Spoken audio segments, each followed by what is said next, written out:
Está grabando, se ve todo el pizarrón. Perfecto.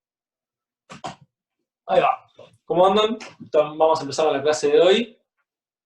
Recordando del práctico de la clase pasada, lo último en lo que habíamos quedado habíamos demostrado que el producto de los límites, el límite del producto de dos funciones es el producto de los límites. Pero algo que yo hice en la demostración, de lo que nadie me comentó, era que habíamos definido el epsilon sub g y el epsilon sub f de cierta forma para cumplir las propiedades que buscábamos. Pero el epsilon sub g lo había definido de esta forma, ¿no?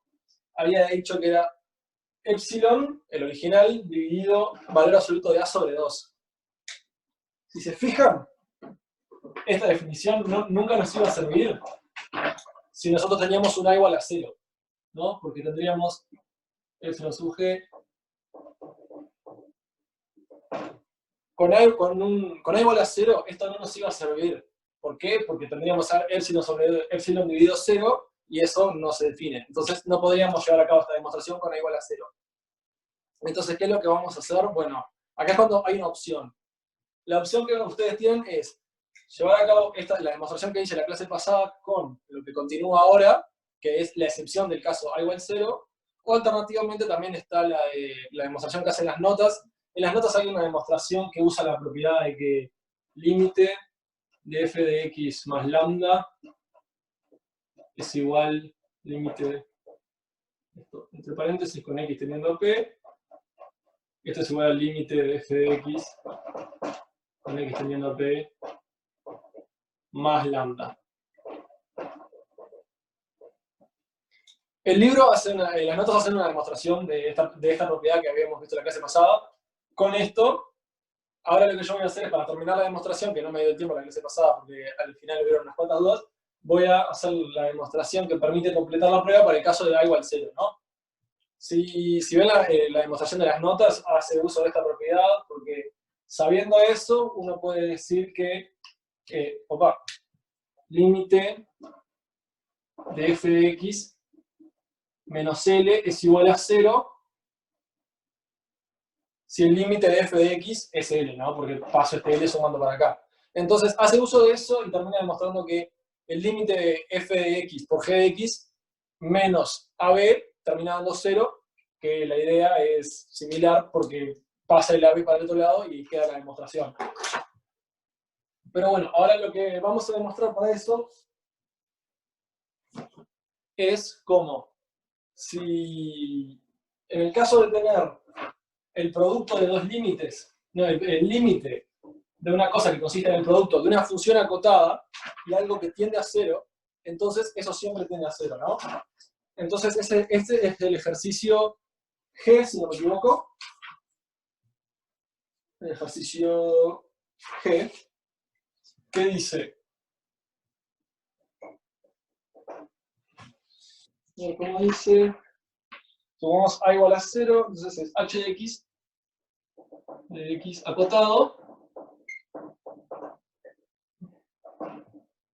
Entonces, una función acotada, probar que el límite cuando x tiende a p de f de x por h de x es igual a 0 si el límite de f de x con x tendiendo a p es igual a 0, ¿no? Eso es la demostración que nos están pidiendo. Es decir, si yo tengo una función acotada, es decir, h de x es acotada, esto de acá significa h de x es menor a un cierto m, ¿no? En valor absoluto. O pueden poner el valor absoluto en los dos. No pasa nada. Pero esto es lo que se sabe. Sabe que existe un m donde h de x siempre va a ser menor. Entonces, con esto vamos a tener que llevar a cabo la demostración. La demostración, ¿cómo arranca? Como todas las otras, la definición de este límite, que es, para todo epsilon mayor a 0 existe un delta mayor a 0, tal que para todo x que cumple que 0 menor a x menos p, que es menor a delta, entonces, toda la perolata que tiene todos los límites, entonces, acá tenemos que poner la imagen, es decir, f de x por h de x menos el límite lo que tiende, en este caso 0, es menor a epsilon, ¿no? Entonces, ahora lo que vamos a hacer igual que siempre, que es vamos a manipular esto que encontramos acá en el valor absoluto para encontrar algo que podemos afirmar que es menor a epsilon. Y es algo bastante parecido a lo que habíamos hecho en la demostración anterior, que decimos, bueno, el valor absoluto de f de x por h de x, esto es, bueno, en realidad es igual, no es menor, esto es igual al valor absoluto de f de x por el valor absoluto de h de x. No, esto es una igualdad. ¿Y qué es lo que tenemos acá? Por hipótesis sabemos que h de x es menor a un cierto m. Entonces ahora podemos decir que esto es menor o igual a f de x por el valor absoluto de m. Y acá es que vamos a hacer lo que habíamos hecho la vez pasada, que era decir, bueno, como sé que el límite de f de x es 0, perdón, hasta acá, como el límite de f de x es 0, yo puedo encontrar, yo puedo dar un epsilon y se me devuelve, entre comillas, un delta, tal que si estoy en ese entorno de p, va a valer menos de epsilon. Entonces, yo voy a tomar el epsilon sub f como epsilon sobre valor absoluto de m, ¿no? Entonces, en este caso, yo sé que si x menos p es menor a delta sub f, delta sub f va a ser el que le corresponde a este epsilon sub f. Entonces, si se cumple esto, yo puedo afirmar que esto de acá va a ser menor a epsilon sobre valor absoluto de m por valor absoluto de m. Entonces, esto es igual a epsilon. Entonces, lo que yo llegué es que f de x por h de x, ¿no? Tengo esto de acá, viene por acá y dice, esto es epsilon. F de x es menor a algo que es epsilon. Por lo tanto, tengo que mostrar la definición, ¿no? Me dan un epsilon cualquiera y el delta que yo les voy a devolver es este que tengo acá abajo. ¿Qué valor tienen? No se sabe, pero lo importante es eso, ¿no? Este delta a su f nos permite cumplir nos permite afirmar la desigualdad de que f de x va a ser menor a epsilon sobre valor absoluto de m. Epsilon sobre m, sí. El valor absoluto a veces pueden sacarlo porque pueden definir esta cota de acá como un m mayor a 0 y le sacan esto. También sirve. Y ahí puede surgir la duda de por qué ahora no habría que distinguir en el caso de que m sea igual a 0. Pero en el caso de que m sea igual a 0, que esto quedaría como indefinido, no existe porque m es una cota superior de h de x, ¿no? Entonces, si m es 0, ¿no? Yo puedo decir que h de x tendría que ser la función constante 0. Pero en ese caso puedo acotar la función constante 0 por 1, porque 0 siempre es más chico que 1. Entonces, podría tomar un m, que vendría acá, que puede ser un m' esto, que también cumple la definición, pero no va a ser 0. Entonces, podría llevar a cabo la definición acá sin problema. Entonces, es eso, ¿no? Cumple la definición del límite porque si yo, tomando estos dos, puedo separarlo en la multiplicación, en el producto de los dos valores absolutos, y luego h de x lo puedo acotar por m, al saber que es acotada, y f de x lo puedo acotar por epsilon sobre m para todo x que esté más cerca de delta sub f, que delta sub f es el que encontramos correspondiente a este, que sabemos que existe por el hecho de que tenemos el límite, ¿no? Entonces, eso es una propiedad muy útil. Ustedes tienen que saber de ahora en más que en la versión más corta que existe, acotado por algo que tiende a 0 es 0. Y esa definición se cumple. ¿Para qué? Para cualquier cosa que ustedes sepan. La que más se va a usar es seno o coseno. ¿Por qué? ¿Qué tienen de peculiar estas funciones? Son más chicas que 1. Ustedes saben que el seno de x y el coseno de x son más chicas que 1. Siempre. Eso es algo que se cumple para todo seno y coseno.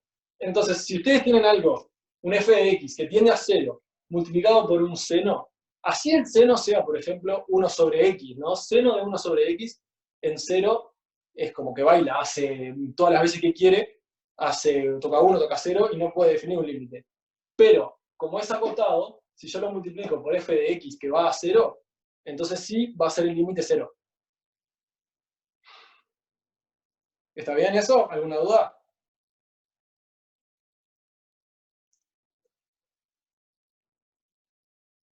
Genial, parece que no. Bien. Entonces, ahora volviendo a lo que nos llevó a este ejercicio que era la parte. En el caso que teníamos que A era 0, ¿no? Que no nos permitía definir el épsilon sobre A, ¿qué es lo que podemos hacer ahora? Podemos decir, bueno, yo tengo un f de x que tiende a 0 y un g de x que existe el límite. Y la proposición 29 nos dice que si existe el límite está acotado en un entorno. Entonces, lo que van a hacer es tomar el delta del entorno, entonces tienen una función acotada y algo que tiende a 0. Y pueden afirmar por este ejercicio que el límite de eso es 0. ¿No? Esa demostración termina ahí, ¿no? Porque acá tenés f de x, h de x, menor, por transitiva, ¿no? Todo desde acá, menor a epsilon. ¿Y para qué delta va a cumplir eso? Para este delta sub f. Que el delta sub f es el delta que necesita el límite f de x para ser menor a epsilon sobre valor absoluto de m. Y ahí termina. Ahí le dan fin y ya está. ¿Por qué? Por eso, porque tienen el delta, que es lo que ustedes tienen que encontrar, y demostraron que para cosas menores a este delta, menor a epsilon. Bueno, entonces, siguiendo.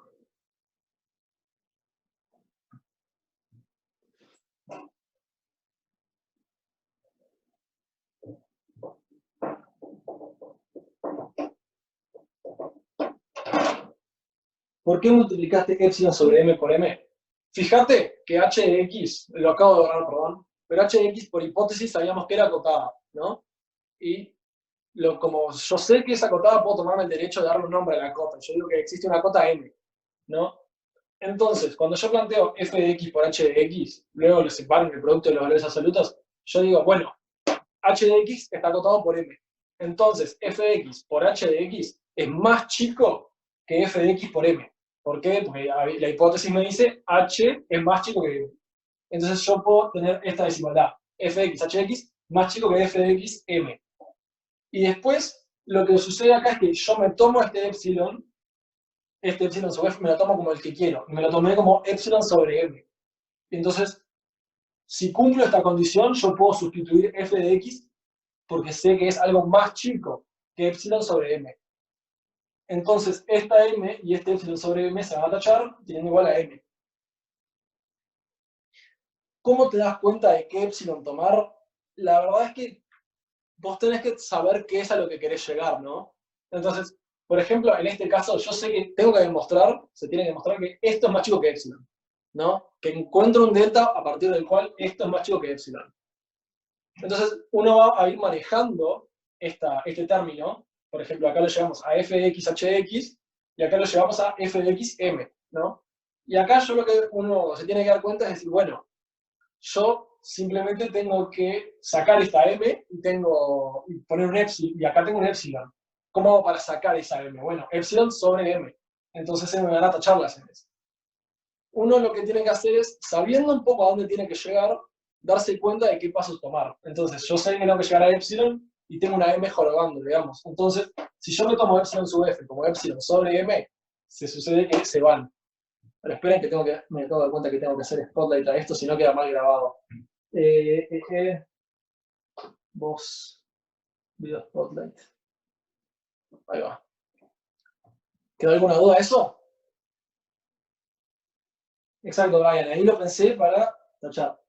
¿El f de x es menor a epsilon sobre m? Sí, porque la definición del límite, acordate, para todo epsilon, en el caso de f, ¿no? Para todo epsilon sub f mayor a 0, existe delta sub f mayor a 0, tal que para todo x que cumple x menos p es menor a delta sub f, entonces f de x menos el límite, que en este caso es a, que era 0, es menor a epsilon sub f. Yo tomé el epsilon sub f como epsilon sub m, ¿no? Entonces, como a era 0, esto acá es lo mismo que decir f de x menor a epsilon sub f. Y yo había tomado epsilon sub f como epsilon sobre m. Entonces, estando a una distancia menor a delta sub f del punto P, afirmo que f de x va a ser menor a epsilon sub f, que tiene este valor. O sea, esto es igual a epsilon sobre m. Ahí va.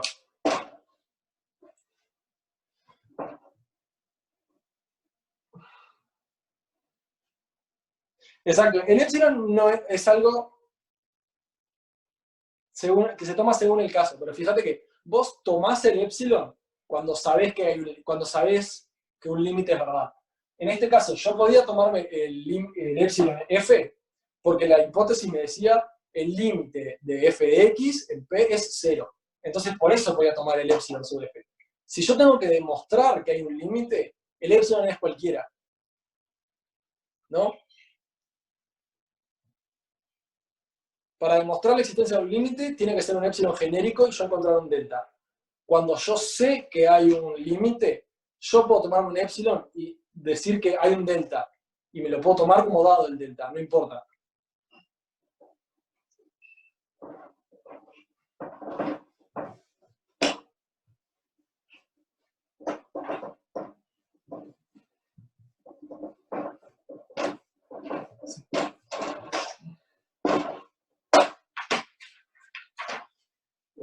BP, esto lo vamos a dejar. Bueno, y después está el ejercicio 5, que les pide básicamente aplicar las propiedades que acabamos de demostrar, ¿no? Entonces, les dice el límite de encontrar, asumiendo que existe, calcular los siguientes ejemplos, el límite de f de x, ¿no? Y les dice, es 2f de x sobre 5, el límite con x tendiendo a a. No, a 3.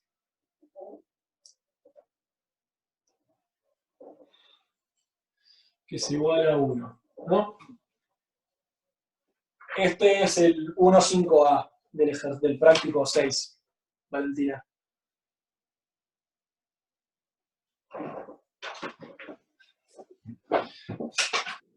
Bueno, entonces ahora es que nos empiezan a aplicar las propiedades del ejercicio 4. Entonces, ¿qué vemos? ¿No? Acá tenemos 2f de x sobre 5.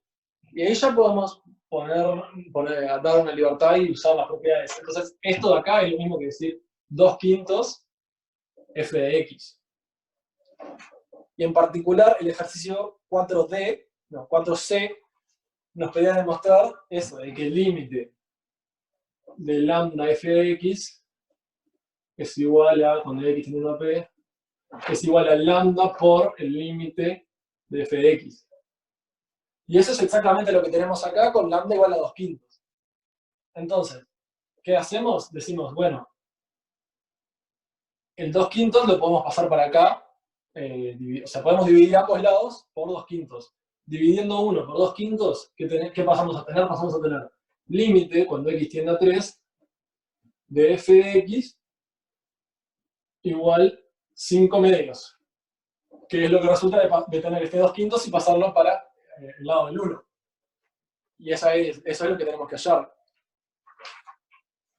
Entonces, ese es el caso más sencillo. Después hay otros en los que ya tiene que ser un poco más elaborado, pero se sigue pudiendo hacer. Entonces ahora vamos a pasar al B. Por hacer uno, no, mejor el C. Entonces esto va a ser el 5C.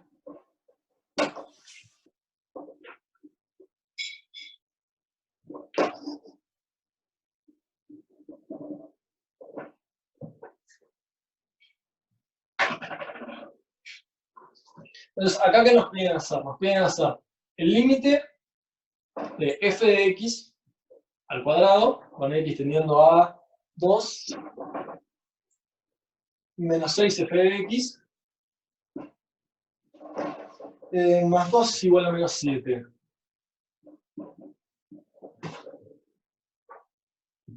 En los que tienden a 0 habría que hallar la indeterminación. ¿Puedes explicarlo de nuevo? ¿Por qué te da una A? No, la A esa no importa, o sea, porque la A ya está, cuando te dice X tiende a tanto, y ese tanto es la A. No, no hay por qué preocuparse por eso. En los que tienden a 0 habría que hallar la indeterminación. En los que tienden a 0, ahora vamos a hacer un par de los que tienden a 0, porque en realidad hay una cosa que es lo que el truco, digamos, para empezar a hacer muchos de esos, para sacar las raíces que dan problemas. El D, por ejemplo, el D lo vamos a hacer, no te preocupes. Después de este íbamos a hacer el D. Pero bueno, este D lo vamos a hacer de una forma muy teórica, o sea, vamos a demostrar cuánto tiene que valer el límite de f de x, y después más adelante hay otros que ya hay un truco cuando son polinomios que dan problemas, y tal. La idea del ejercicio es que te quede el límite de f de x solo. Exactamente. Ustedes tienen que averiguar cuánto es el límite de f de x. ¿No? Entonces, tenemos este caso, que dice el límite de cuando x tiende a 2 de f de x al cuadrado menos 6 f de x más 2 igual a menos 7. Acá ya hay que ponerse un poco más creativo, ¿no? Porque tenemos que averiguar cuál es el valor del límite de f de x, pero tenemos que ir el límite de f de x al cuadrado, que ya puede generar problemas.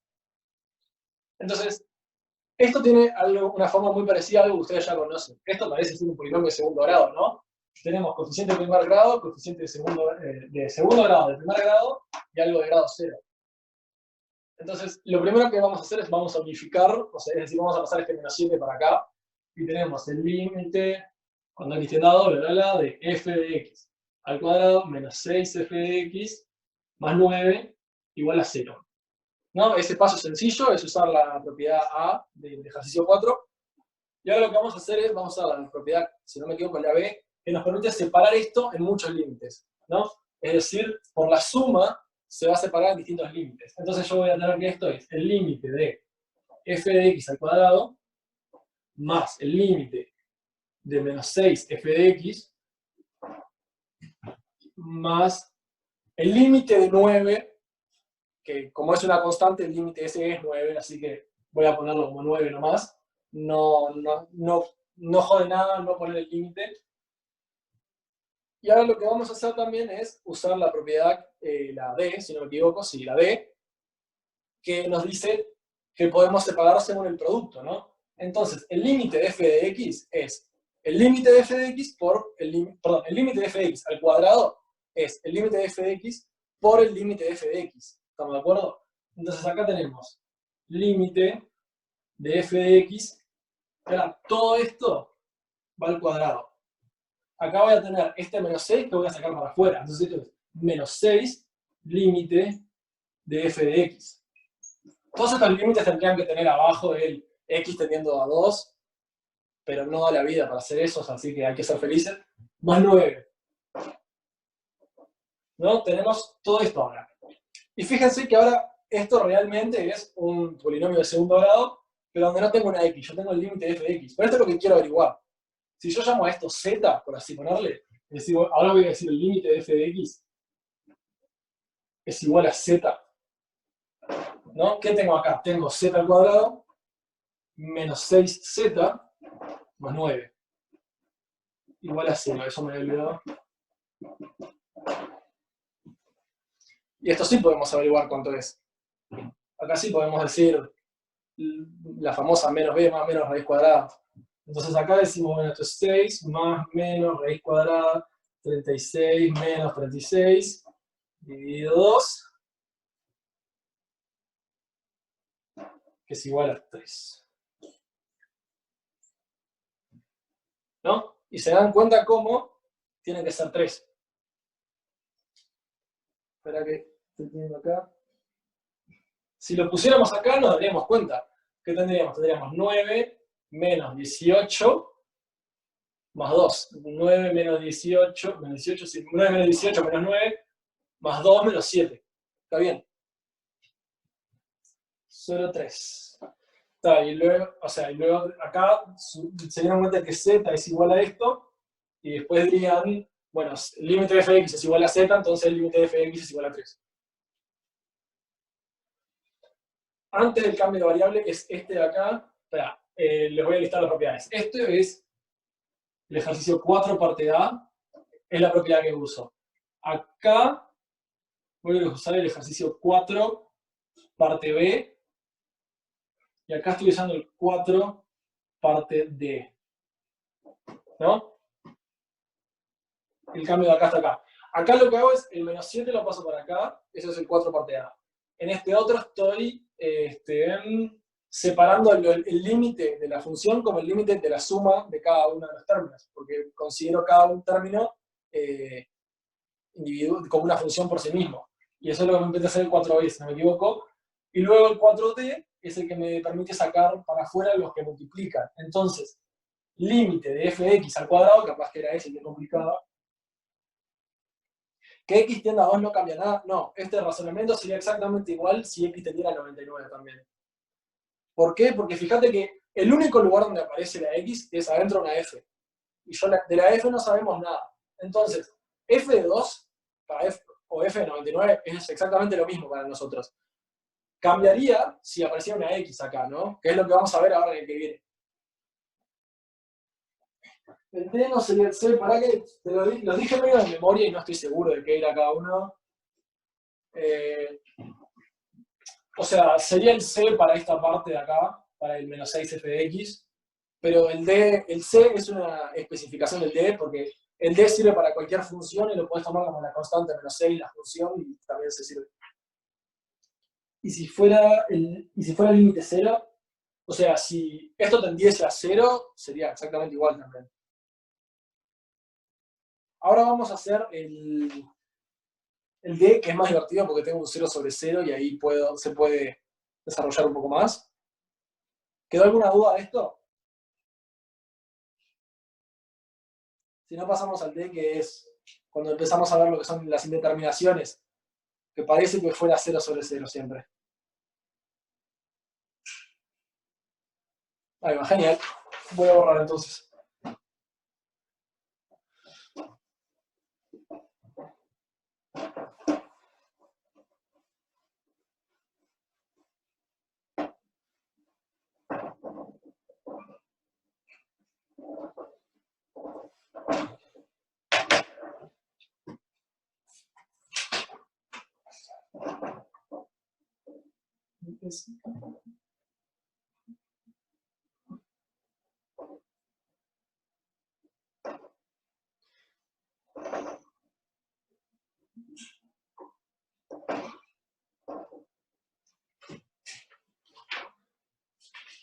Perfecto, ¿no?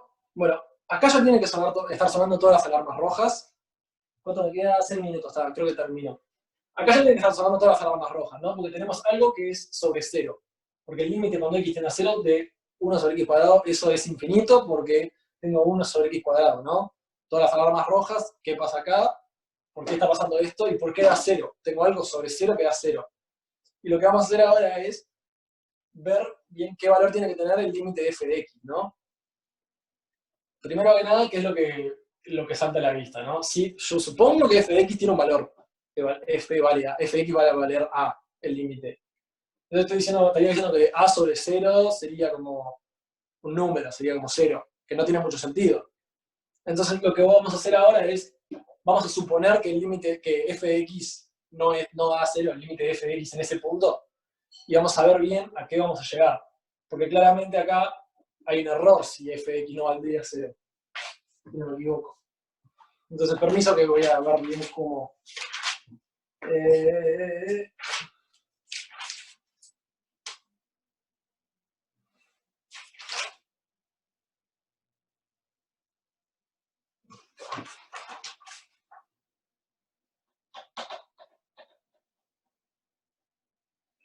Lo que vamos a hacer es, vamos a suponemos, por absurdo voy a suponer, digo, por absurdo,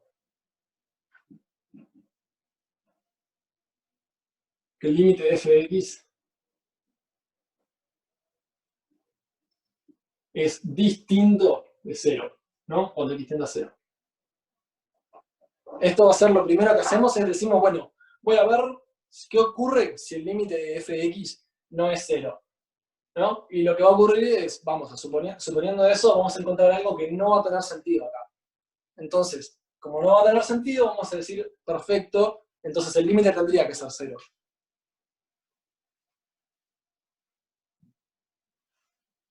O sea, el tema con lo que vos decís ahí, Valentina, es que acá me están diciendo que el límite es 0. Pero si yo supiera que el límite, que f de x, por ejemplo, si f de x fuera una constante, si esto fuera a sobre x a la 2, si fuera así, digamos, una constante, con a distinto de 0,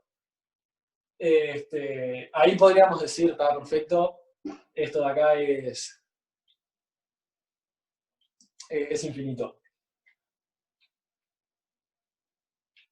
Igual ahora que me estoy dando cuenta estaba haciendo una cosa mal ahí, porque yo estaba asumiendo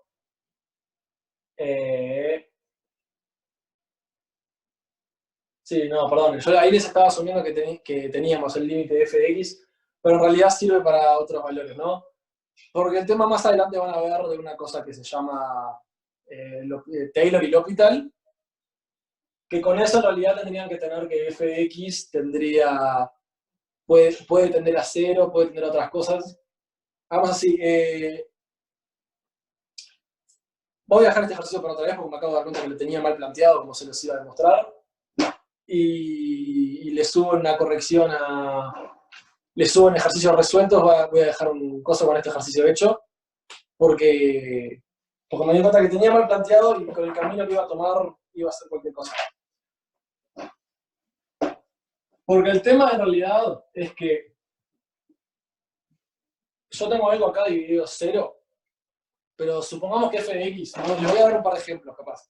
Supongamos f de x es igual a x al cubo, ¿no? ¿Qué ocurre ahí? Yo estoy trabajando el límite cuando x tiende a 0 de x al cubo sobre x a la 2, que esto es x, ¿no? O sea, digamos, esto es x, y esto dirían, bueno, es 0 ese límite. Tiene sentido. Pero también podrían hacerlo con constantes, por ejemplo, podrían decir a igual 0, y también llegarían a lo mismo, pero si f de x igual x a la 2 o x normal, esto te daría infinito y esto te daría 1. Entonces está. Es un tema más complicado de lo que había visto, yo lo vi medio rápido y hice una demostración, pero bueno, disculpen. Pero prometo que vamos a ver los de 0 sobre 0, porque esos son los complicados. Pero está bien, ¿no? La idea es que cuando x tiende a 0, f de x tiene que tender a 0 para que quede 0 sobre 0, o sea, una indeterminación, ¿no? Hacer resultado del límite podría ser un número real, o sea, 0. Sí, está bien, el límite de f de x tendría que ser 0, sí o sí. Pero el planteo que yo tenía hecho estaba mal porque había ignorado los casos constantes. Les voy a subir un planteo bien hecho y tal. Pero bueno, ahora pasamos a lo que es el cálculo de límites y continuidad. El cálculo de límites y continuidad ya les trae introduce la noción de lo que es la continuidad. Que la continuidad, en la forma más fácil de verlo, es una función f es continua en A, si, solo si,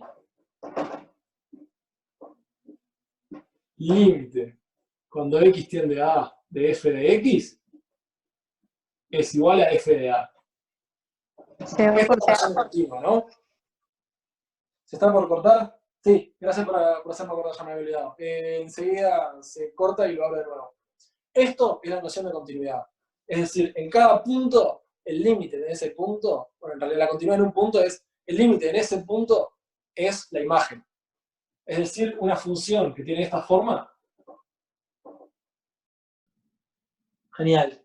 Bueno, lo que estaba diciendo justo cuando se cortó es, como el hecho de que el límite de f de x tiene que ser igual a f de a, lo que va a hacer es, nos va a quitar de las funciones continuas en un punto una función como esta. Es decir, que viene con este trazo por ambos lados, y acá es claro que el límite va a ser ese punto, ¿no?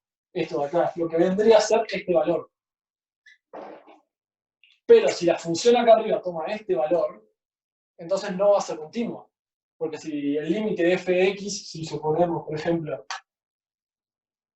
que esto de acá abajo es 1, y esto de acá abajo también es 1, ¿no? Este punto sería el 1, 1, digamos, pero f de a se estaría acá arriba. Entonces, la función f no sería continua en 1. Bueno, eso es la noción de lo que es continua. En realidad es para un punto en específico, f de x igual f de a, el límite de f de x igual f de a. Y luego también se puede hablar de las funciones continuas en general, que eso sería esta definición para todo a del intervalo.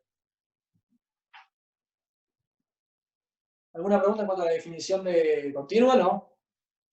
Lo digo bastante sencillo, que lo entienden todos. Bien, genial.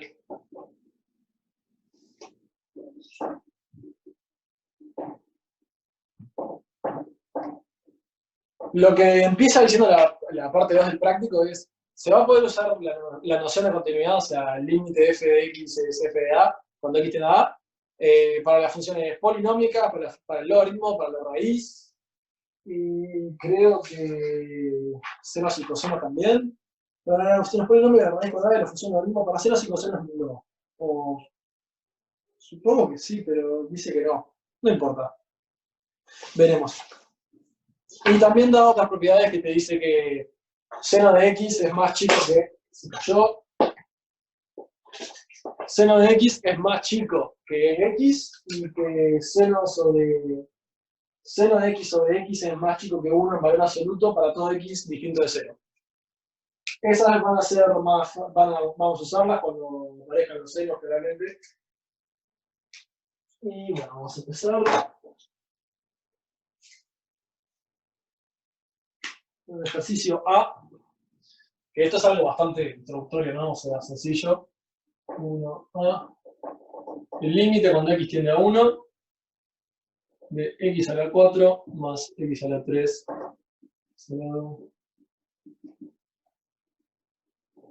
Dice así, ¿no? 3x a la 2, x, 1. Bueno, sí. Entonces, ¿qué es lo que estamos viendo, no? El límite cuando x tiende a 1 de x a la 4 más x a la 3 más x a la 2 más x más 1. Esto lo que vamos a hacer es lo vamos a separar. No lo voy a escribir porque es algo sencillo, lo voy a explicar nomás. Lo vamos a separar en una parte con x a la 4. ¿Estoy grabando esto? Sí. Una parte con x a la 4, una de x a la 3, una de x a la 2, una de x y una de 1. Y usando que cada una de esas es continua, ¿qué tenemos? Tenemos que esto es 1 por esto de acá, más 1 por x a la 3, más 1 de x a la 2, más 1 de x, más 1. Y ahí queda el límite, que es algo bastante sencillo, dado que conocemos la continuidad de cada una. Sí. Acá está.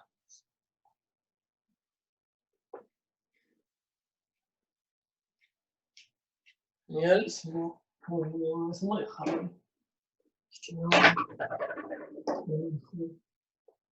Bueno, y ahora vamos a ir a otro, que es el E. No sé por qué lo tengo marcado, pero...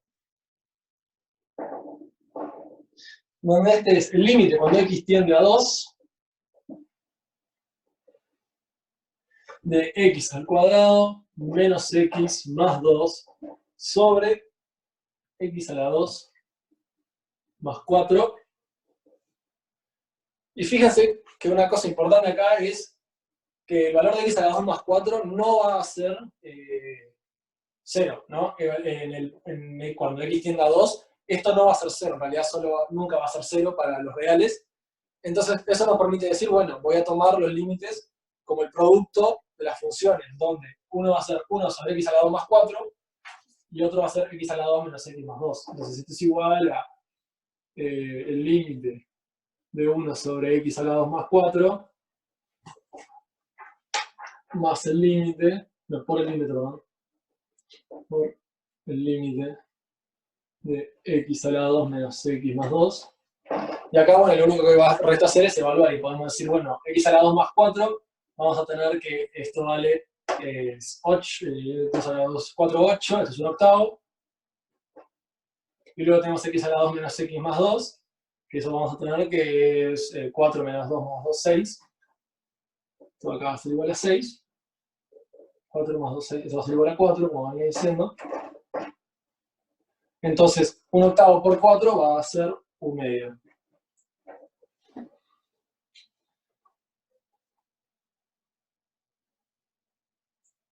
¿Quedó claro eso? Sencillo.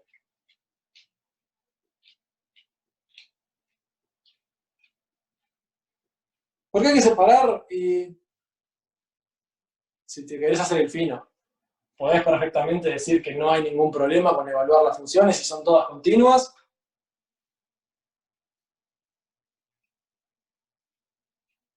La existencia se van a tener que determinar en los casos en los que puede haber problemas. Es decir, si yo tengo un 0/0, un 0 por infinito y semejante, ahí es que uno tiene, digamos, que determinar la existencia, porque acá se puede decir que no hay ninguna determinación, nada que pueda sugerir que el límite este no exista.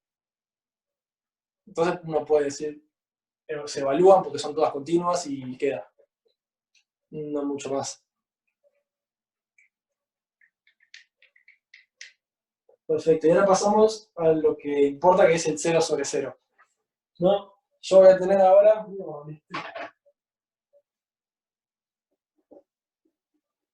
Perdonen si borro, pero es sencillo, lo pueden hacer ustedes. Yo confío. Tenemos el F, que este sí tiene una determinación. ¡Yay! X a la 2 menos 1. El límite de X tiende a 1, tiene que ser 1. X menos 1 sobre X al cuadrado menos 3X más 2. Cuadrado menos 3X más 2. ¿No? Y ahora es cuando empieza a haber un problema. Nos estamos diciendo, ok, yo tengo X al cuadrado menos 1 cuando X tiende a 1, que eso es 0. Sencillo. Y acá abajo tengo X al cuadrado menos 3X más 2 cuando X tiende a 1. Pero si evalúo esto, ¿qué entiendo? Tengo que X al cuadrado vale 1, 2 va a valer 2. Entonces 2 más 1 es 3, y menos 3X evaluado en 1 va a valer 3. Menos 3, perdón. Entonces voy a tener 3 menos 3, 0. Tengo 0 tanto en el denominador como en el divisor. Y ahí vamos a hacer, como dice Tatiana perfectamente, que es factorizar y cancelar. Porque ¿cuál es el problema acá? El problema es que tengo dos polinomios que tienen una raíz en uno. Pero no sé si ya lo saben esto en realidad o lo van a ver en matemática discreta capaz, o en cálculo incluso, me olvido cuándo se dan estas cosas. Pero voy a sacar de cada uno de los polinomios la raíz. Entonces, esto se puede expresar como, ¿qué es x a la 2 más 1? Menos 1. Esto es igual a x más 1 por x menos 1. ¿No? Y acá abajo, que x a la 2 menos 3x más 2, ¿qué voy a hacer? Puedo buscar qué raíces tiene y expresarlo como el producto de las raíces, ¿no? Entonces, x a la 2 menos 3x más 2 tiene como raíces que vamos a hacer básquet. Tengo 3 más menos raíz cuadrada de 9 menos 6. ¿Por qué hice algo tan mal para? Esto es 8. Ahora sí. Dividido 2. Y esto que me da 3 menos 1 sobre 2, que es 1. Y 3 más 1, 4 sobre 2, 2. Entonces, puedo expresar el de arriba como x más 1 por x menos 1. Y el de abajo como x menos 1 por x menos 2.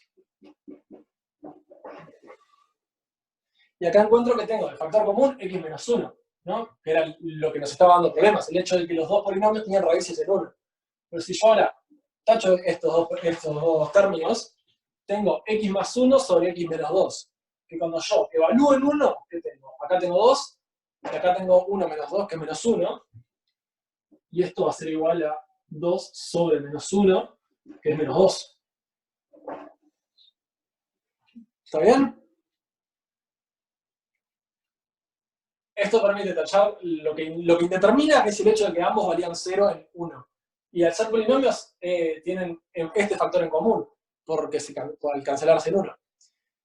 Y acá usamos una de las cosas que para estos ejercicios va a ser muy útil, que es los conjugados. Es decir, el hecho de que a al cuadrado menos b al cuadrado es a más b por A menos B, lo van a usar en todo lo que queda, en bastante parte del ejercicio 1, y es lo que más ayuda a determinar el ejercicio 2 de esta parte. Entonces, esto es algo que tengan en mente a la hora de calcular límites, y si ven que algo se les complica y da 0 sobre 0, prueben esto. También, si algo se le da 0 sobre 0 y hay una indeterminación y son polinomios, pueden bajarlo por Ruffini. ¿Saben bajar por Ruffini, no? Sí. Cuando le sacan una raíz a un polinomio, sí, está ideal. Bueno, lo pueden bajar por Ruffini, que lento pero seguro termina saliendo. Entonces ahora vamos a ver un poco más con la parte J. Vamos a ver J. ¿Sí? J.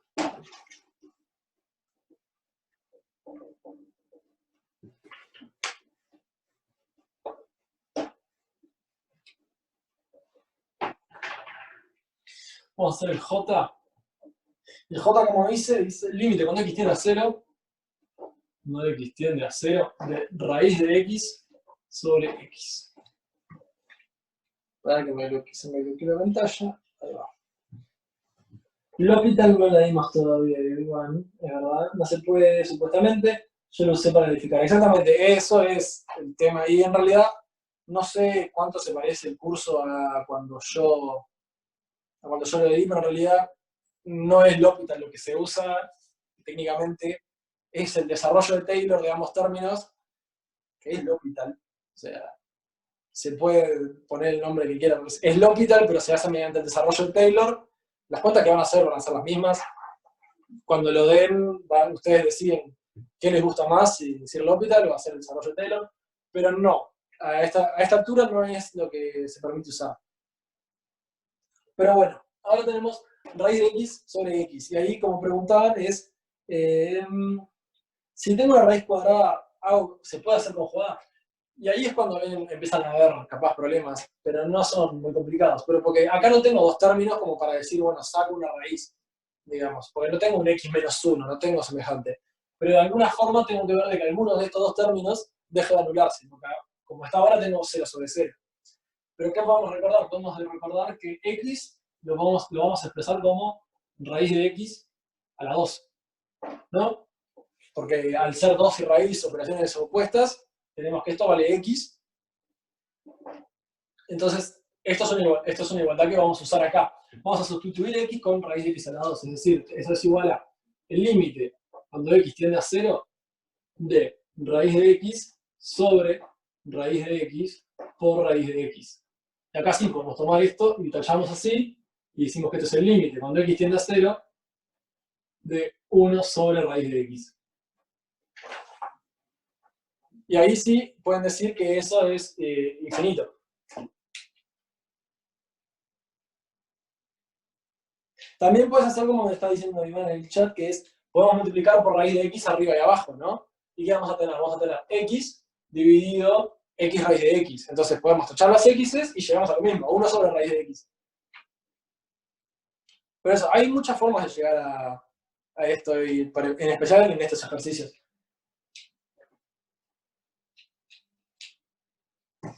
Y ahora vamos a ver el i, que es un poco más peculiar en este caso, que es valor absoluto de x menos 3 dividido x menos 3, límite de x tendiendo a 3. ¿No? Sí. Bien. Entonces acá es cuando le preguntamos exactamente qué se está planteando, ¿no? X menos 3 toma dos valores. En el caso de que x sea más grande que 3, va a tomar el valor x menos 3. Y en el caso de que x sea más chico que 3, va a tomar el valor menos x menos 3, al ser x menos 3 negativo. Entonces, esto lo van a poder ver como separarlo, ¿no? Pues es decir, el valor absoluto de x menos 3 es igual a, abro paréntesis, x menos 3, si x es más grande o igual que 3, y 3 menos x, si x es más chico que 3. Tiene un punto, que va a ser el punto 3 en particular, donde hay que chequear la diferencia. Entonces acá es útil ver por un lado o por otro, como están diciendo en el chat, por izquierda y por derecha. ¿En el teórico dieron límites laterales ya? ¿Si alguien se anima a decirme? No sé, en realidad, no recuerdo bien. No, no dieron. No dieron. En el liceo sí. Esto es algo que les va a pasar mucho en cálculo 1, no tanto a nosotros, que capaz que en el liceo ya vieron unas cuantas cosas que acá todavía no podemos usar. Y sé que capaz es un poco frustrante el tener todo eso y no usarlo, pero ya se va a pasar, no van a llegar a tantos cursos adelantados con el resto de los cursos, no se preocupen. Pero el asunto de que me ofrece acá. No podemos, como ya dijeron, usar bien el izquierda y derecha, pero podemos usar la intuición del límite por izquierda y el límite por derecha para decir si esto existe o no existe y cuánto vale. Entonces, ¿qué vamos a hacer? Vamos a recurrir a la herramienta brillante que es la definición del límite. Vamos a decir, para todo epsilon mayor a 0 existe un delta mayor a 0, tal que para todo x cumple que 0 es menor que x menos 3 menor a delta. Entonces, valor absoluto de x menos 3 menos, y ahora lo que tenemos que ver es a qué decimos que va a tender, ¿no? Tenemos que tener una idea de cuál va a ser, por que perdí la hoja. Sí, cuál va a ser nuestro candidato al límite, porque si se fijan, si grafican la gráfica, si hacen el gráfico, ¿qué vamos a tener? Vamos a tener menos 1 a la izquierda de 3, 0, 0, no, perdón, 1, y 1, vamos a tener el 0, el otro 0, van a tener a la izquierda de 3, esto es ausente, esto está acá. A la izquierda de 3 vamos a tener que va a valer menos 1. Esto es 1. Acá es menos 1. A la izquierda de 3 va a valer menos 1 y a la derecha de 3 va a valer 1. ¿No? Por cómo está definida la fórmula, x menos 3 a la derecha de 3 es x menos 3, entonces x menos 3 sobre x menos 3 es 1, y a la izquierda es 3 menos x, que es el opuesto de eso y da menos 1. Entonces, mediante la definición del límite tenemos que ver cuál es el valor. Pero fíjense, si yo tomo un epsilon para que me sirva en, por ejemplo, en 1, yo voy a tomar un epsilon, ¿no? Y con tomar un epsilon más chico a 2, por ejemplo 1, ¿sirve? ¿Qué tengo? Tengo este espacio de acá. Y yo digo, existe un delta que haga que todo entre acá, y lo que ustedes van a poder decir es, no existe un delta. ¿Por qué? Porque tomo cualquier delta, ¿no? X menos 1 por ahora. Tomo delta mayor a 0, eso es importante. Entonces, ahora lo que yo voy a decir es, bueno, voy a tomar un X que está dentro del intervalo, entonces voy a tomar X tal que X menos 3 más chico que delta, pero a su vez yo arbitrariamente voy a suponer que X es más chico que 3, ¿no? Voy a imponer estas dos condiciones sobre X.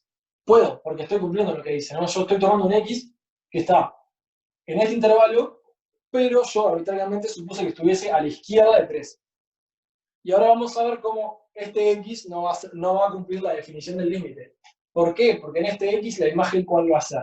Como X es menor que 3, lo que va a suceder, acuérdense que técnicamente esto acá habría que definirlo con X menos 3 menor que 0 y X menos 3 mayor que 0. Yo me tomé la libertad y pasé el 3 para el otro lado de una. Pero o sea, ahora vamos a ver este X.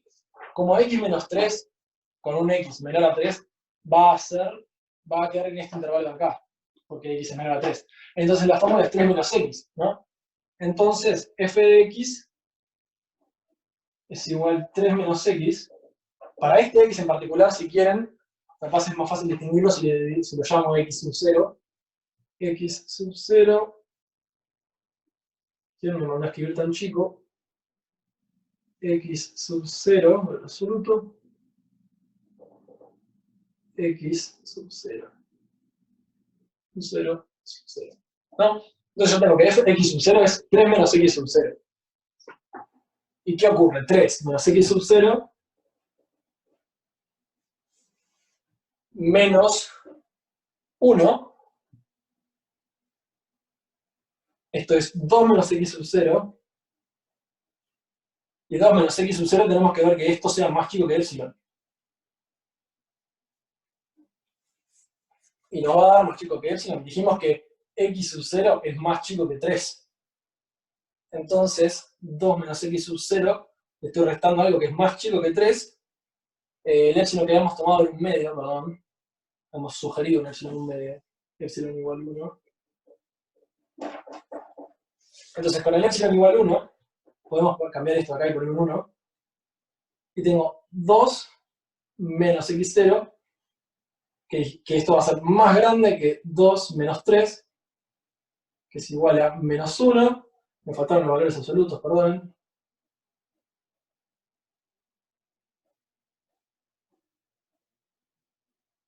Que no es más chico que 1. Capaz que lo hice medio confuso porque lo hice medio sobre la marcha ese final, con el 3 menos x0 menos 1 menor a 1.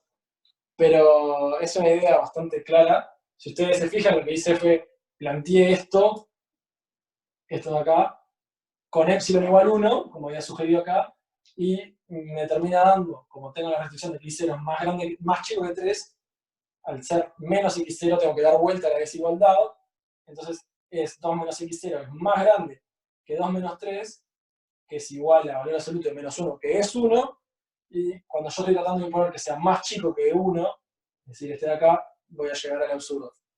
O sea, voy a llegar a la negación, entonces ese epsilon 1 no sirve, por lo tanto, este límite no es verdadero, es decir, el límite de esto por lo menos no es 1. Luego lo que pueden hacer es fijarse si funciona con menos 1, tampoco va a funcionar, y a partir de ahí queda demostrado que no existe este límite. Deberían, o sea, sí, hasta ahí es hasta lo que tienen que hacer. ¿Quedó claro? Este final de acá sé que lo expliqué horrible, perdonen. No parece haber preguntas. ¿Puedes repetir el final? Sí. Me di cuenta que lo hice... A ver.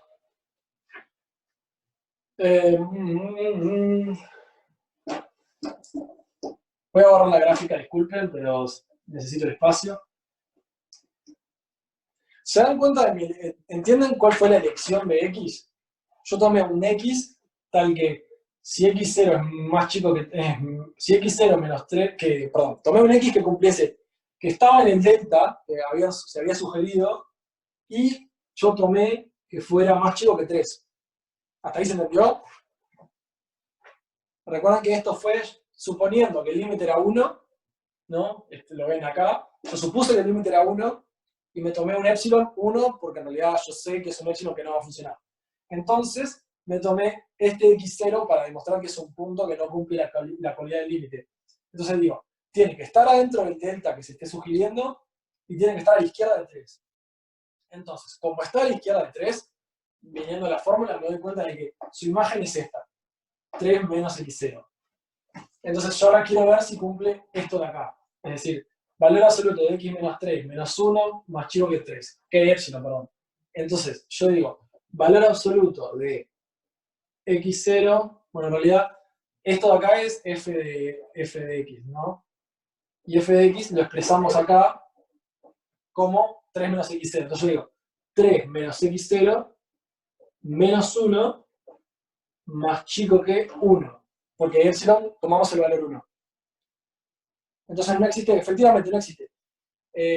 Tenemos esto y luego, bueno, despejamos y decimos esto es 2 menos x0 más chico que 1. ¿Y qué ocurre con 2 menos x0?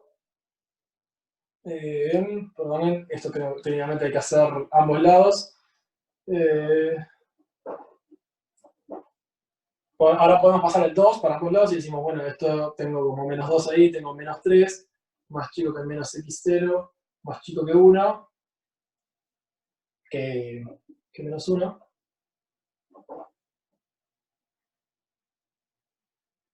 ¿Sí?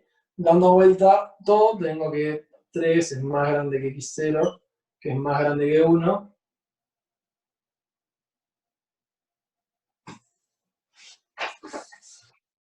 No, claro, con este valor absoluto, perdón. Este valor absoluto me voy a dar vuelta a esto.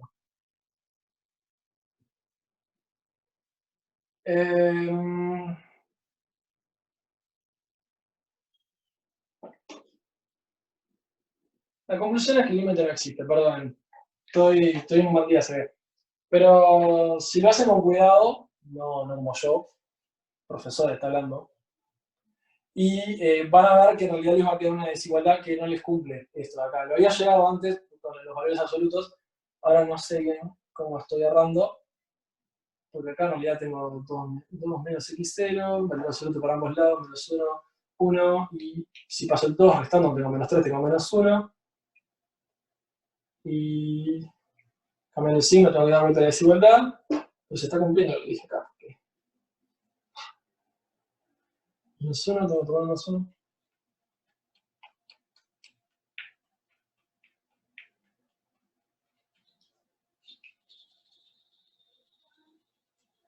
Bueno, acá tengo un error, no me doy cuenta de dónde. Aquí menos 3 menos delta, x0 menos 3. La imagen de esto es esto, 3 menos x, sí.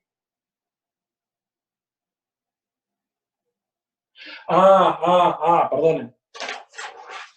Esto, f, ya lo vi. Esto no es x, valor absoluto de x menos 3, esto es valor absoluto de x menos 3 sobre x menos 3. Ahora sí.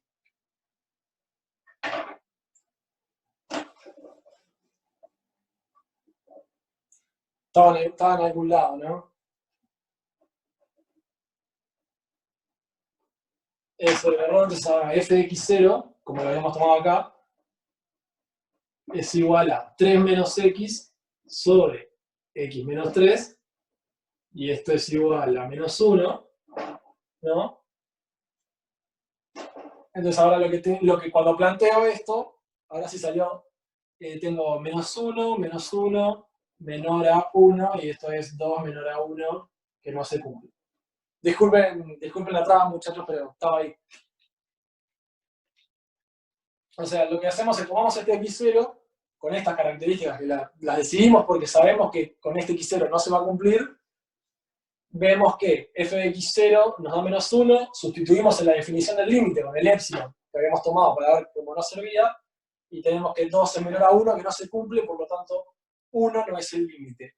Haciendo lo mismo con menos 1, van a llegar a exactamente la misma desigualdad, si no me equivoco, salvo que van a tomar un x0 que está a la derecha de 3, y ahí queda. ¿Está bien? ¿Alguna pregunta? ¿O quedó más claro? Que no me acuerdo quiénes habían preguntado.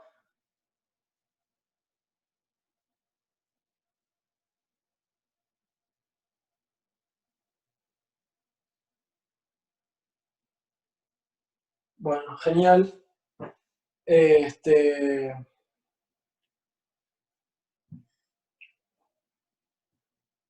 Demostrar que el límite no es ni 1 ni menos 1, entonces es suficiente para que no haya límite. No, o sea, también tendríamos que, es verdad, para hacerlo correctamente tendrías que probar que para todo número no vas a encontrar no se va a cumplir la desigualdad, pero con esto alcanza, porque es decir, viendo el gráfico hay dos candidatos al valor del límite, y podemos decir que son o 1 o menos 1. También se podría decir que es 0 el candidato al límite, capaz porque es el valor intermedio, ¿no? Pero si hacen la cuenta tampoco les va a dar, y sí. Rigurosamente se tendría que probar que para ningún número existe el límite, o sea, no hay ningún candidato al límite que sirva. A lo que va el curso, ustedes tienen que demostrar que ninguno de los candidatos lógicos es el límite.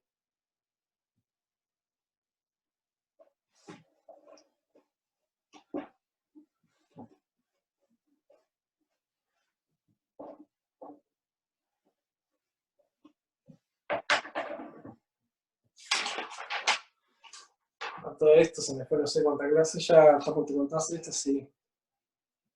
Bueno, la parte 2, ¿no? El ejercicio 2, que dice también determinar existencia y calcular los siguientes límites, es mucho de conjugados, ¿no? Es decir, tienen que ideárselas para encontrar bien por qué hay que multiplicar para que se terminen yendo. Entonces, vamos a hacer algunos nomás para que se vean. Vamos a hacer estoy bastante confiado que la parte A hay un error. Creo que esa raíz cúbica tiene que ser cuadrada.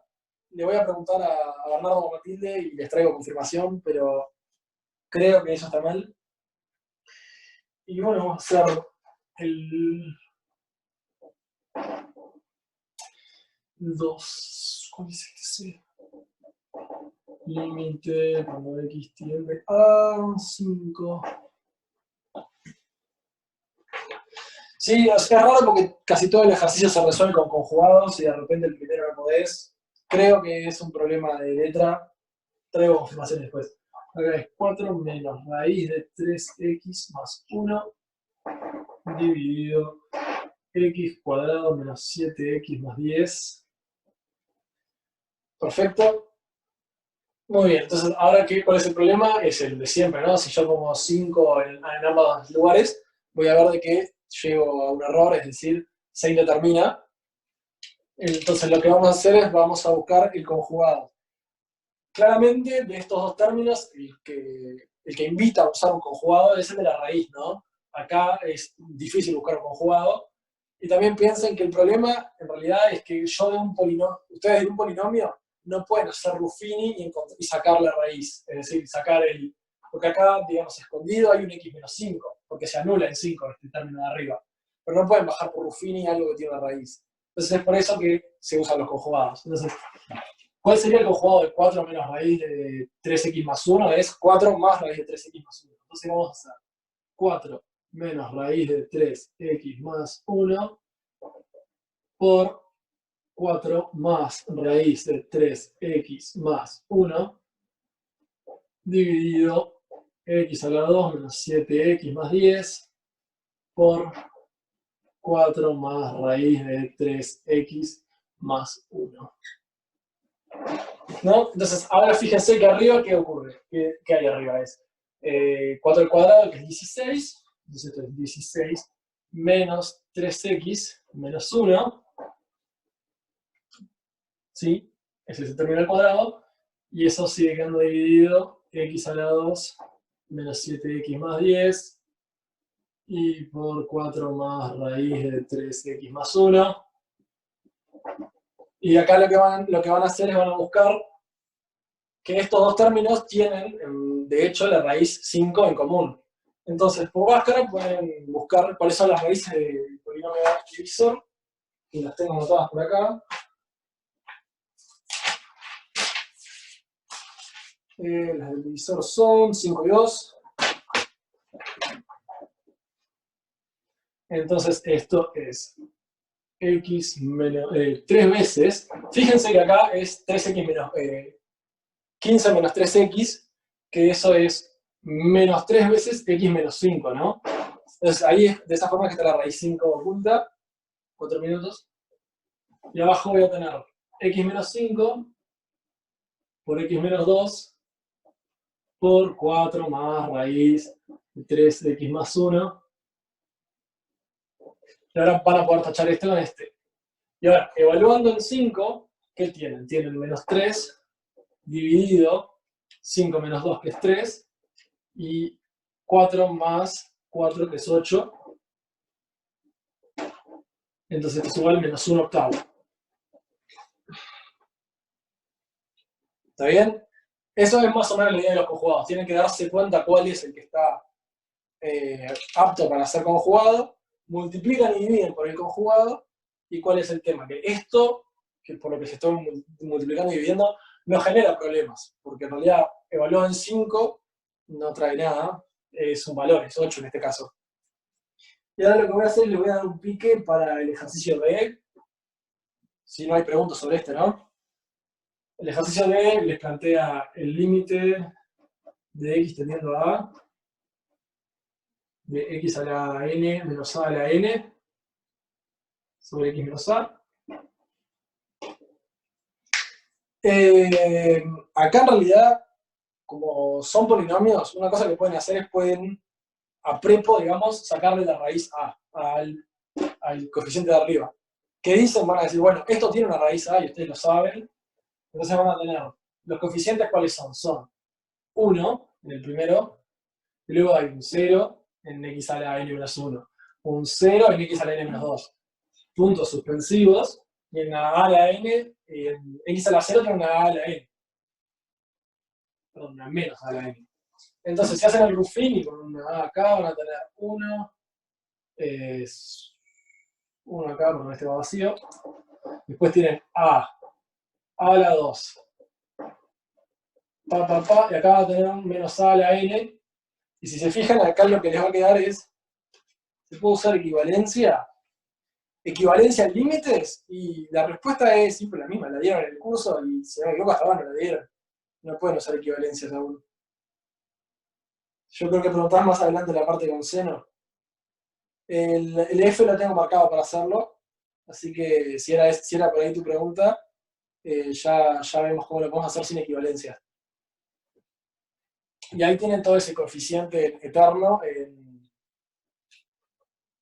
con el Ruffini. También lo pueden hacer por inducción completa si quieren. Ustedes dicen x menos a la 2 cada uno es igual x menos a por x más a.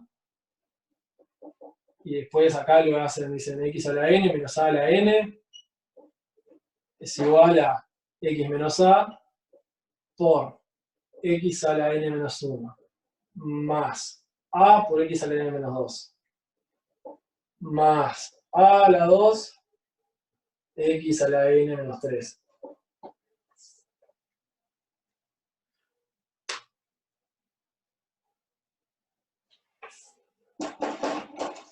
O sea, el tema es que con el Ruffini lo que van a llegar, varía mucho la forma en la que cada uno hace Ruffini. Yo lo que hago es pongo los coeficientes del polinomio acá y yo anoto el primer coeficiente acá. Entonces, cada paso consiste en, desde acá hasta acá, multiplico por la raíz que estoy sacando, es decir, multiplico por A, ¿no? Tengo una A acá ahora, y luego sumo el que está arriba y lo hago hacia abajo. Entonces acá es un por A, y acá es un más con este número de acá. Entonces acá yo A más 0, que es A. Luego multiplico por A y tengo A al cuadrado, y hago A al cuadrado más 0, que es A al cuadrado. Lo que les va a quedar es algo de esta forma, ¿no? Sí, ya sé que se va a cortar en cualquier momento, estoy esperando que lo haga. Va a quedar algo de esta forma.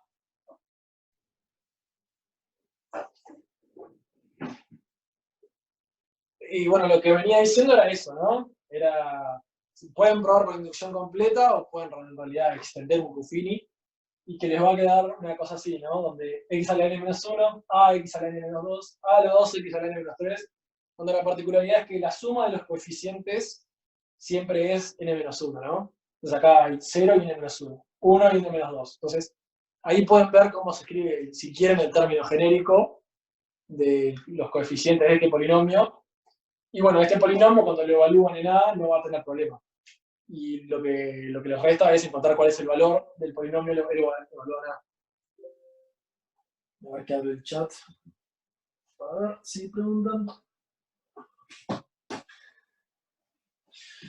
Bueno, ¿quedó alguna pregunta sobre esto? Porque en realidad esto era más que nada por si alguno no estaba pudiendo, pero con un desarrollo así queda. El Ruffini es un 2 en las A.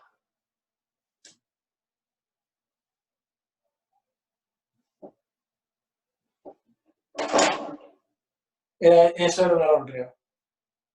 Este es un menos. Eso ahí es un menos. No me doy cuenta a qué te referís con el 2.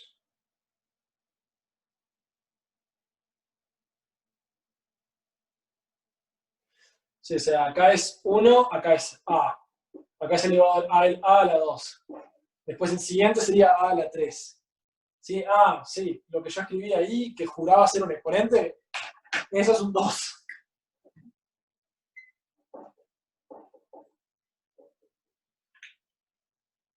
El resultado de ese límite, ¿qué sería? Es algo así como n a la n menos 1, algo así. Creo que es algo así. Sí, o sea, fíjate que acá te queda a a la n menos 1. Acá te queda n, o sea, a a la n menos 2 por a a la n menos 1. A a la 2 por a a la n menos 3. A a la n menos 1. y después tendrías que contar cuántos coeficientes tenés, vas a tener n, y es n por a n menos 1. Es la derivada de un polinomio, sí, pero eso no pueden decirlo. Eso no cuenta.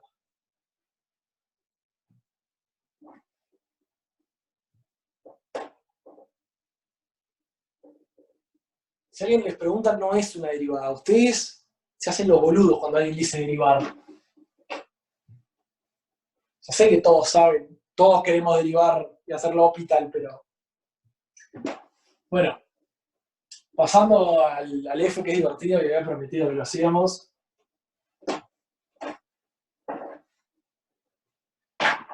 ¿Dónde está?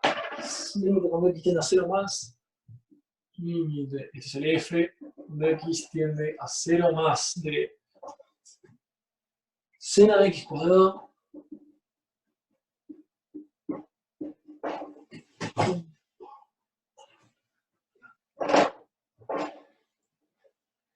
este ya es un poco más interesante. ¿No? Acá no hay conjugados para hacer, no hay raíces, pero tenemos el problema de ese, ¿no? Dijimos, esto de arriba es 0, esto de abajo también es 0, y estamos ante la situación en la que no es tan fácil, porque no hay polinomios que bajar por Ruffini, no hay cosa a la que sacarle conjugado, y es más, el seno de x y el x no se parecen en nada.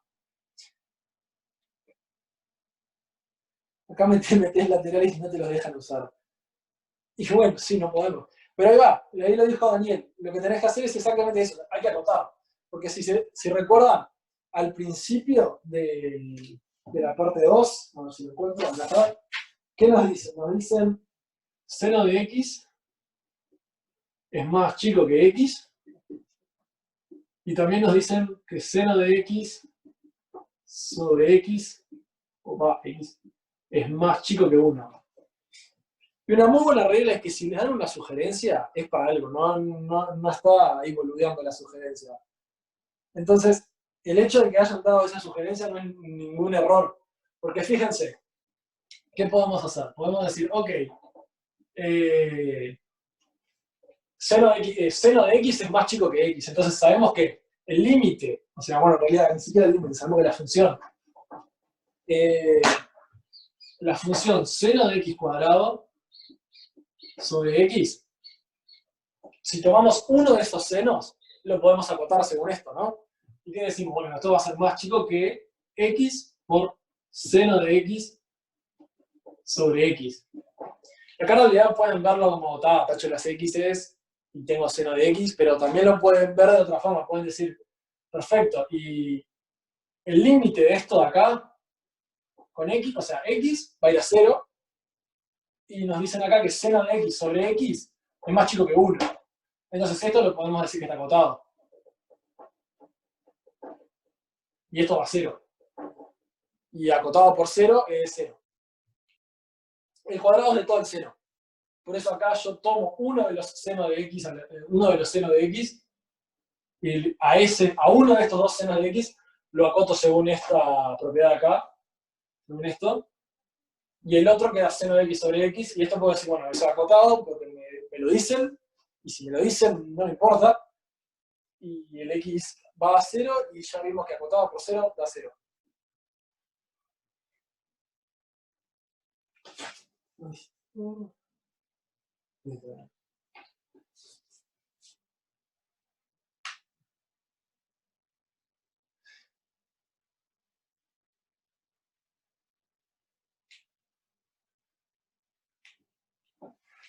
Fíjense, ¿no? Que nosotros sabemos,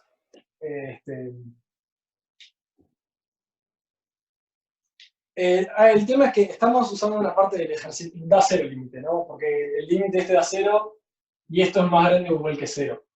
Porque el tema es que hay un ejercicio, una parte del ejercicio 4 que no llegamos a hacer, ¿no? La parte del ejercicio 4 dice, básicamente te dicen que si tenés un límite, una función que está en el medio de dos funciones, el límite está en el medio de las dos funciones también. O sea, como que podrías aplicar el límite a una desigualdad de una forma muy grotesca, pero sí. Pues yo tengo f de x menor o igual a h de x menor o igual a g de x. Y yo lo que puedo hacer es puedo aplicar el límite a cada término. El límite de este más chico que el límite de este, que es más chico que el límite de este, ¿no? Y fíjense que es lo que estamos haciendo acá. 0 de x al cuadrado es algo positivo porque está al estar al cuadrado. El x es positivo porque me estoy aproximando por 0 más, ¿no? Entonces esto acá es más grande que 0, siempre.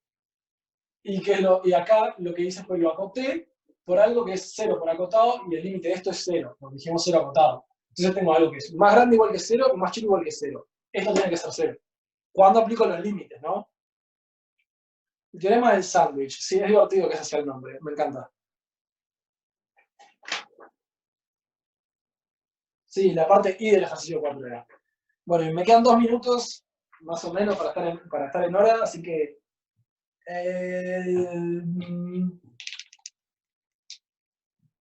vamos a hacer una parte del 4 que se resuelve medio rápido. El límite queda 0, ¿no? Habían preguntado ahí, Anto había preguntado el límite cómo queda. Fíjate que el límite de esta función tiene que estar entre el límite de esta, que vimos que era 0, el límite es 0, y el límite de 0, que es 0. Entonces el límite de esto tiene que ser 0 para encontrarse entre esos dos. ¿Cuál 3, Valentina? El ejercicio 3.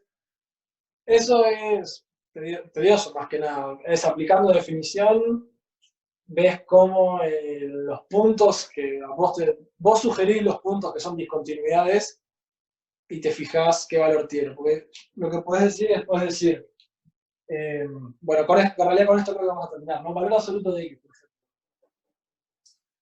Y nos pregunta, valor absoluto no, perdón, piso.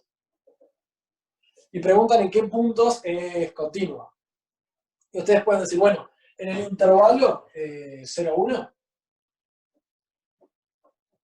¿no? En ese intervalo, ¿qué valor toma piso de x? Piso de x toma el valor 0. Si x pertenece a este intervalo, piso de x toma el valor 0, ¿no? Entonces, en el intervalo 0, 1, piso de x es la función 0. Y la función 0 es continua, porque es un polinomio, o sea, es una constante que pueden verlo como un polinomio, y la parte de arriba, el ejercicio de la parte 2, digamos, nos decía los polinomios son continuos, perfecto. Piso de x es continuo entre 0 y 1. Y también con ese mismo razonamiento pueden decir que piso de x es continuo entre n menos 1 y n, ¿no? Pero nunca incluido. Y después lo que tienen que hacer es, ¿sabes la primera desigualdad del seno? Esta de acá, perdonen, estas, la de letra, esto es porque esto está al cuadrado y esto va por 0 más, y esta otra desigualdad es aplicando estas propiedades. Bueno, volviendo. Pues van a firmar esto para todos los puntos n-1, n, con n perteneciente a los naturales. Y luego lo que van a hacer es ver que en los n no va a ser continuo, ¿no? ¿Cómo van a hacer eso? Por la definición. Van a suponer, va a ser bastante parecido al que hicimos el de valor absoluto de x-3 sobre x-3. Van a decir, bueno, voy a tomar esto de acá, voy a tomar un épsilon, que por ejemplo te recomiendo un épsilon medio, ¿no? Entonces van a decir, ok, sea, voy a tratar de hacerlo y con eso termino. Entonces dice, el piso de x, afirmamos nosotros que es discontinua en n perteneciente a los naturales, ¿no? Y ahora lo que decimos es, ok, piso de x es discontinua en n perteneciente a los naturales, y vamos a decir, ok, entonces, ¿qué significa que sea discontinua? O sea, vamos a asumir que es continua y vamos a ver que no. Entonces significa que el límite de piso de x, cuando x tiende a n, es igual a piso de n, que es igual a n.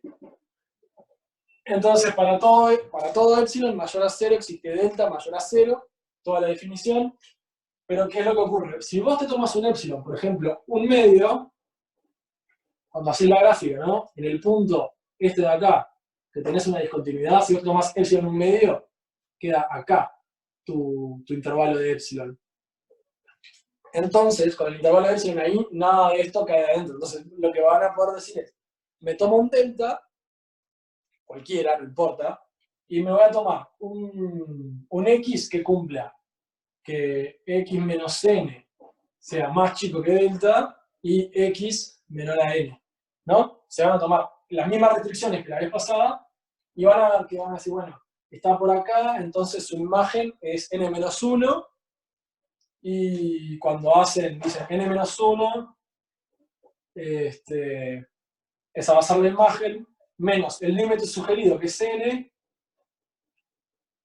valor absoluto es menor que epsilon, que habíamos tomado un medio, y les va a quedar que no, absurdo.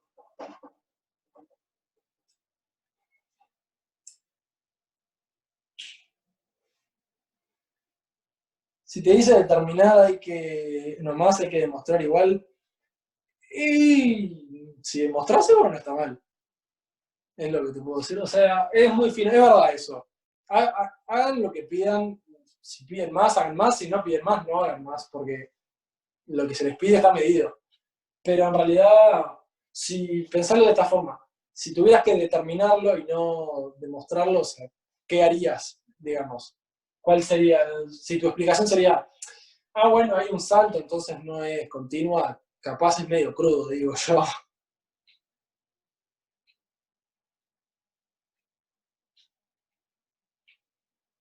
Ahí va, para la parte B tenés que ver bien cuál es el épsilon que tenés que tomar. Creo que 1/2n, 2n y no z, hay que hacer casos separados para los negativos.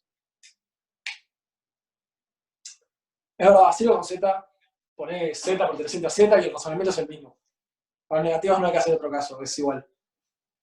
Y para la parte del mismo ejercicio habría que tomar epsilon que 1/2n, y en realidad no me acuerdo así cuál tenés que tomar, pero sí, va a haber un epsilon que fíjate que no incluya, que no toque ninguno de los dos, digamos, que no toque ni el de arriba ni el de abajo, así, y con eso va a quedar.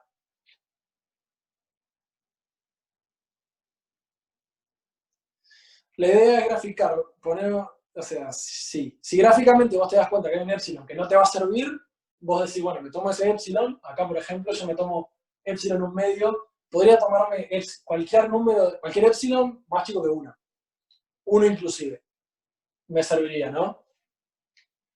Y yo lo que digo es, encuentro un epsilon para el cual no sirve cualquiera sea el delta, ¿no? Porque acá yo no impuse nada sobre el delta, ¿no? Yo dije, me tomé una x y te demostré que esta x no te cumple. Entonces el límite queda invalidado, pero yo me tomé un epsilon específico porque como se tiene que demostrar como la definición del límite es para todo epsilon, y yo encontré un epsilon que no sirve ningún delta, ya está, el límite no es ese. Bueno, si quedan más preguntas, les escribo un mail. Ustedes ya saben que me pueden preguntar y yo hago lo posible para responderles.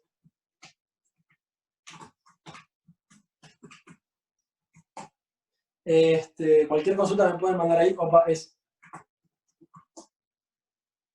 id, ¿no? de felipealmeida.id.